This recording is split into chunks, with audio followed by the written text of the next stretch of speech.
this is Alea, and this is another episode of Business on a Shoestring. And today I want to address some of the gentlemen in the audience, and specifically I had a client who gave me this amazing story that I want to share with you guys, because it's sometimes things are right under our nose and we just don't see it. This gentleman was a woodshop teacher, and he also absolutely enjoyed fixing up old houses and making things look beautiful. And he's an amazing finished carpenter, but he knows all the structural things too. So he's got all the skills, all the talents, all the everything to have a business of his own, but he never really thought about it. And to top it all off, he was thinking that he was kind of stuck because he had had some injuries, and the injuries had caused him to not be able to lift things, not be able to put his hands over his head for long periods of time. So here's this thing that he absolutely loved to do, that he was looking at and thinking that he wasn't going to be able to do it anymore, because number one, his body was failing him, and number two, he was getting older, and the job that he had was being phased out as far as the school system is concerned. Because for whatever reason, our school systems are not thinking that it is important to train kids to build things. And so woodshop is not a big thing in school anymore. Neither is auto mechanics, which were both big things in school a while back.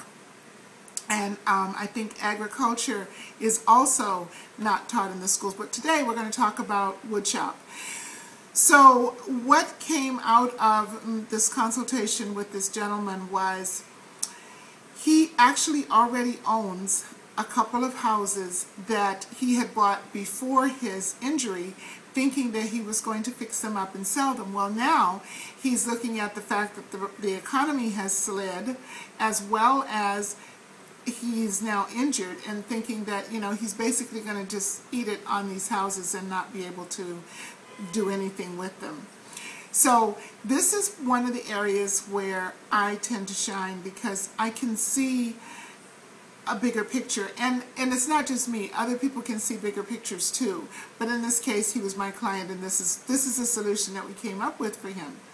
This man is a teacher. He knows how to create curriculums. He knows how to instruct people. He knows how to get people to understand concepts and to critique them on work performed. And since he already has the houses became his classroom. And instead of him teaching high school students, he can teach grown-up people who want to know how to remodel a bathroom, how to remodel a kitchen, how to lay a floor, how to put in a partition, how to put in a closet, how to do molding, all the stuff that goes into remodeling a home. Now, he is not physically able to do this work, but since the house is his classroom, all of his students can do the work. So they get hands-on experience on how to do this. He gets to teach them, critique them, and make sure that they're doing it correctly. He supplies the materials, so he's supplying everything that they need to work with. They get to do the work. He gets his house finished. They get instruction. He gets paid. They walk away with experience and friendships that will last them a lifetime, and they walk away with a connection to an instructor that they can call anytime to help them do their house.